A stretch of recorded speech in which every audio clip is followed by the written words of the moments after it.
Esta semana en Final Abierto recibimos al senador Martín Barrino para hablar un poco de cómo están ya puestas las candidaturas para el 14 de noviembre, para hacer un balance sobre este cierre de listas del Partido Justicialista. Martín, gracias por estar acá. ¿Qué tal? ¿Cómo están? Un gusto saludarlos. Bueno, ¿cuál es el balance que hacen de este nuevo cierre de listas para para la tercera contienda de este año? Bueno, la verdad que un balance en unidad, me parece que eso es fundamental. Tiene que ver con esta construcción que venimos haciendo hace un tiempo. La última vez que hablamos creo que les decía que el camino que recorrimos en el último tiempo es el adecuado. Lo que hicimos antes, lo que estaba mal, bueno, seguir construyendo el proceso de unidad me parece que es fundamental y esto se dio en los municipios donde elegimos intendentes ahora en noviembre, con una perspectiva y expectativa de seguir mejorando, ¿no? Hubo un salto muy significativo entre la elección provincial y la elección nacional. Se descontaron más de 25 puntos de diferencia. Queda todavía por hacer y estamos convencidos que lo podemos hacer. Y hubo algunas cuestiones que llamaron la atención, algunos enroques, alguna sorpresa. ¿Ustedes armaron esas listas en función de instrumentos que por ahí nosotros no conocemos y que ustedes están mirando para tener esa oferta en general? Bueno, el poder en el cierre de listas locales tuvieron básicamente los intendentes, ¿no? Con el conocimiento de su territorio. Son intendentes además con una muy buena gestión. Así que esos armados tienen que ver por supuesto, con articulación, con conversaciones, pero fundamentalmente con el conocimiento del territorio de los propios intendentes. Así que me parece que va un poco por allí, de respetar esta estrategia que tuvimos hace tiempo, cuando definimos que entre todos que las elecciones de nuestros municipios mayoritariamente fueran en noviembre, tenía que ver con esto, de respetar nuestra territorialidad, de sostenerla. Y bueno, creo que a la vista de los resultados de la elección de agosto fue una decisión acertada. Y a la perdón. Sí, no, le iba a preguntar si justamente mirando las elecciones pasadas, las dos elecciones pasadas, la del 14 de noviembre va a ser una tercera fotografía distinta a las dos anteriores, ¿y cómo sería? Sin duda que sí, en primera instancia por tratarse de elecciones distintas a la provincial de la nacional. Las PASO fueron elecciones en donde estaba todavía muy sesgada por la elección provincial, 2 semanas antes. Bueno, hoy tenemos 50 días para hablar de las cosas que efectivamente se discuten en esta elección nacional. Por un lado, en los municipios donde elegimos intendente, la cuestión local, con gestiones municipales muy buenas, y por otro lado, la gestión nacional, en donde tenemos que interpretar el resultado de las PASO, pero fundamentalmente fortalecernos en aquellas medidas que se están tomando y que seguramente muchas darán resultados. De hecho, hay cosas de la economía a nivel nacional que poco se marca. También es como que hay cosas que nosotros dejamos de comentar: el crecimiento de la economía, el crecimiento del empleo, el sostenimiento del salario de los trabajadores registrados. Los trabajadores registrados en la Argentina durante el gobierno de Macri perdieron el 20,2% del poder adquisitivo. Y durante la pandemia en nuestro gobierno lo hemos sostenido, no ha caído el salario del sector registrado, sí claramente del sector informal, y tenemos que trabajar muy fuerte en recomponer esto, que para nosotros es una necesidad primaria que tiene que ver con ese gran ordenador que es el trabajo. Estamos convencidos que este es el camino, que la discusión de estos temas en estos 50 días es muy importante, y también otros que nos alertan, ¿no? Yo, la verdad es que escuchar al gobernador en estos días hablar de cuándo y cómo deben tomar las medidas salariales del Poder Judicial es algo que me alerta muchísimo, muchísimo. Yo creo que hay límites que no hay que pasar. Aquellos que hablan de república, aquellos que se embanderan en la república, bueno, sabemos que la república se basa en la división de poderes y en el equilibrio entre los poderes del Estado.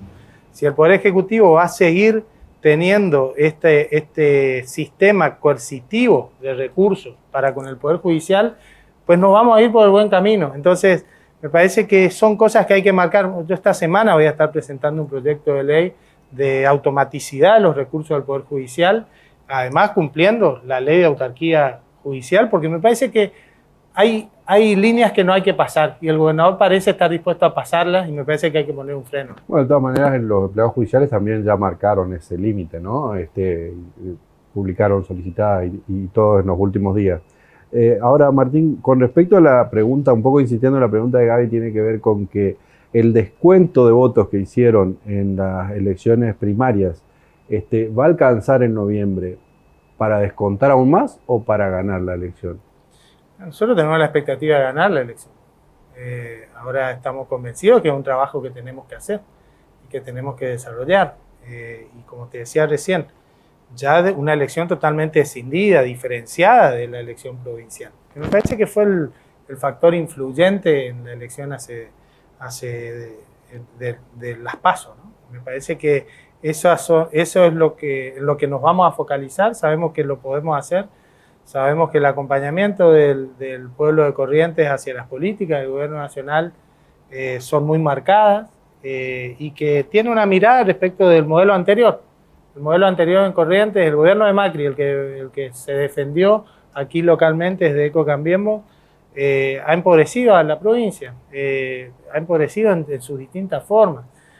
Yo recuerdo el 2018 en Corrientes, con nuestra industria textil totalmente diezmada, con Bellavista suspendiendo a sus trabajadores, con la industria forestal en la costa del río Uruguay y también en el centro de la provincia, con muchos inconvenientes por la caída de la actividad económica, por la caída de la construcción. Bueno, la industria hoy está creciendo en la Argentina y también en Corrientes. Hoy vos te vas a Bellavista y hablas con los trabajadores de la EGA Alpargatas y la situación es absolutamente distinta. Y eso tiene que ver con modelos nacionales que apuestan a la generación de trabajo y es lo que vamos a trabajar en esta elección. Y justamente tomando ambas cosas, recién decía en el territorio municipal pensar el eje del trabajo, ¿no? Que es el eje articulador. ¿Qué posibilidades tiene un municipio realmente de pensar el trabajo como uno de los pilares sobre los que se sostiene una gestión municipal? Porque a partir de esto que dice de Bellavista, o lo que pasó en Goya también, por ejemplo, con los tabacaleros, ¿cuánto puede incidir un municipio realmente en el futuro laboral de la gente que vive en ese lugar? Todas las patas del Estado tienen importancia. Las cuestiones de generación de empleo, básicamente la cuestión macroeconómica fijada por el gobierno nacional. También la provincia tiene injerencia y los municipios tienen la posibilidad de avanzar en el desarrollo de programas, que los hay y muchos, y en nuestros municipios en particular, muy potenciados. Desde el empleo joven, con el Ministerio de Trabajo de la Nación, desde la generación de viviendas, como ocurre, por ejemplo, en Santa Lucía. En Santa Lucía se hicieron más soluciones habitacionales desde el municipio que desde el INVICO. Y esto genera dinámica en la economía y genera, sin dudas, empleo. Entonces, me parece que es una articulación de todos los niveles del Estado, en donde tiene mayor importancia las medidas macroeconómicas que hacen a un contexto, este contexto del que te hablaba hoy, de la recuperación del empleo, pero que seguramente desde los municipios gobernados por el Frente de Todos se viene haciendo un trabajo muy fuerte. Martín, ¿vos crees que va a tener alguna incidencia en la elección todo este revuelo que hubo en torno a las últimas decisiones que ha tomado el gobierno nacional, el cambio de gabinete, la carta de Cristina, la cuestión económica, la cuestión sanitaria y la cuestión de la oposición nacional? Son varios factores. En primera instancia, esa semana en la que estuvimos todos en vilo, si me preguntaba a mí, yo prefiero que esas cosas se resuelvan de otra forma y no poniendo a toda la sociedad justamente atenta a ver cuál es la situación y cómo se resuelve. Hoy está resuelto y la verdad que la elección queda lejos y me parece que en todo caso lo que el gobierno tiene que mostrar, que está empezando a mostrar, es la capacidad de gestión de los nuevos actores del gabinete. Eso me parece que es algo que está bastante marcado y me parece que es importante. Ahora, la situación económica sin duda es un hecho clave a la hora de ponderar la gente y por eso te decía recién, nosotros en este tema, porque si no pareciera ser que como estamos en realidad todos golpeados por una pandemia que golpeó al mundo, pareciera ser que nosotros no podemos analizar los datos de la realidad, más allá de cómo nos sentimos cada uno de nosotros ante la situación que nos toca vivir. Y entonces, los datos de la realidad es que tenemos una altísima inflación que se está desacelerando y que esa es una de las grandes batallas, desacelerar la inflación para que el salario ya no se equipare a la inflación como está sucediendo hoy, sino que esté por encima de la inflación para recuperar el poder adquisitivo del salario y fundamentalmente un crecimiento de la economía con generación de empleo. Es lo que viene sucediendo desde el tercer trimestre. Recordemos que en mayo y en junio tuvimos restricciones a la movilidad con el mayor pico de la segunda o tercera ola, como se la quiera denominar en la Argentina, y luego con el enorme avance de la vacunación ya estamos en niveles ya prácticamente de normalidad en lo que hace a la actividad económica y eso se va a notar en este tiempo. Ahora, yo tengo claro, nosotros no podemos gestionar para ganar las elecciones dentro de 2 meses. Nuestro objetivo es gestionar para mejorar la calidad de vida de los argentinos y en todo caso, si hay una mirada respecto de un proceso electoral, será dentro de 2 años, que me parece que es una construcción pero esa real. es una de las críticas que se hace ahora al gobierno, ¿no? De tomar medidas.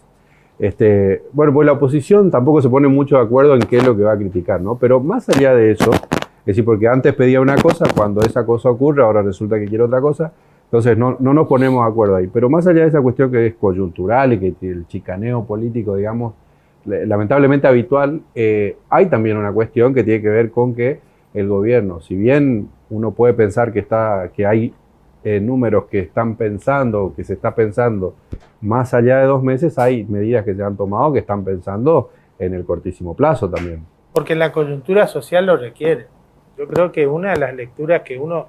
A ver, yo no puedo creer la gente que... La crítica tiene que ver con que esa lectura también podía haber estado antes. Sí, está bien. A ver, yo lo que digo es que no nos enseña a gobernar lo que fundió en el país. Lo que fundió en el país y que nosotros estamos tratando de sacarlo, que esperen un poco. Nosotros la verdad es que estamos atravesando una pandemia y atravesando esa pandemia no hemos hecho caer los indicadores socioeconómicos en la Argentina. Lo que viene, el desafío que se viene es el crecimiento y el crecimiento con inclusión. Ahora aquellos que hoy pretenden decir cómo gobernar y gobernaron tan mal en la Argentina, la verdad es que hay que pedirle que se pongan de acuerdo. Hasta hace poco, cuando los casos estaban subiendo en la Argentina, decían que no había que haber restricciones. Y ahora se quejan porque las restricciones se van flexibilizando. Bueno, pónganse un poco de acuerdo. En el medio nosotros vamos a gobernar para sacar a la Argentina adelante en el marco de una pandemia que por su definición es global y que ha afectado a todos los países del mundo. Ahora, hay datos que son muy concretos. La Argentina, después de China, a nivel global, tiene la mayor recuperación industrial desde el 2019 para acá. Entonces, nosotros estamos trabajando en el crecimiento de la economía con una situación compleja, escuchando a la sociedad y tomando medidas también para el corto plazo que en definitiva es la necesidad urgente de la gente. Le iba a preguntar, por último, que por mi parte al menos, esta gente, digamos, no es el gobierno anterior el que está criticando solamente, sino tal vez lo que más interesa es lo que pasó en las urnas. Gente que tal vez antes votó a Macri, pero ahora eligió votar a Alberto Fernández porque querían otra cosa, pero nuevamente le dijeron no es por ahí. Y en ese sentido, ¿qué lectura? Porque también hay una, por lo que se marcan los diferentes estudios, una enorme apatía de la gente. ¿Cómo acercar estas medidas y estos discursos para que verdaderamente esa gente que se sintió decepcionada tal vez vuelva al 14 de noviembre? Es que, ¿cómo no sentirte decepcionado de la gestión de 2 años de crisis global? A ver, cayeron 10 puntos. El Producto Bruto Interno de la Argentina cayó 10 puntos. 10 puntos implica aumento de la pobreza, aumento de la indigencia. No hay forma de que eso no ocurra. Con lo cual la decepción social es natural y es lógica. Por eso es que te decía, nosotros tenemos que trabajar en lo que se está haciendo, en la reactivación de la economía, en el crecimiento de la economía con inclusión y fundamentalmente con 2 factores que son determinantes a la hora de la mesa de nuestra familia. La inflación, bajar la inflación y que los salarios estén por encima de la inflación. Ese es el desafío que se viene y entonces seguramente cuando la gente le toque evaluar, y ya no en el cortísimo plazo, sino cuando le toque evaluar una gestión por fuera de la pandemia. Nuestro gobierno nacional asumió, hasta marzo había crecido el nivel de los salarios, estaba creciendo la economía. A partir de allí entramos en un proceso global de destrucción de empleo, entramos en un proceso global de caída de la economía que por supuesto va a impactar en el ánimo de la gente. Yo diría, lo que nosotros tenemos que ser capaces es diseñar las políticas de estos 2 años y pico de gestión para la salida de la pandemia, que está claro, está viniendo. Martín, vamos a hablar en otro programa, porque ya se nos terminó el tiempo, pero una cosa que quiero decir es que ya entró a la legislatura un proyecto tuyo para cambiar el sistema electoral, ¿no? Así es, proponemos la boleta única. Fundamentalmente lo que proponemos es decir, como votamos el 29 de agosto no puede volver a ocurrir. La gente con 2 semanas de diferencia vio que sistemas electorales distintos son muy distintos. Yo propongo la boleta única, algo similar a Santa Fe, pero fundamentalmente lo que propongo, debatamos y generemos una mejora en el sistema electoral. No podemos tener casi 60 boletas para 2 ofertas electorales. Es una falta de respeto a la gente, es una falta de respeto al sistema en sí mismo. Claro. No es sustentable desde el punto de vista ambiental ni económico. ¿Vos le ves perspectiva de tratamiento ya para el año que viene? ¿O? Yo creo que sí, que hay en el medio un interés social. Hay normas que las cajonean porque no hay atrás un rum social. Yo creo que en esto, si hay algo que nos pusimos todos de acuerdo por unanimidad, es decir, así no podemos ir. Así no. Veamos cuál. Puede ser el proyecto que yo presento, puede ser otro también. Estamos abiertos a discutirlo. Lo que creemos es que es importante abrir ese debate y resolver cuestiones hacia adelante. Gracias, Martín. Por favor. Estábamos hablando con el senador Martín Barrionuevo.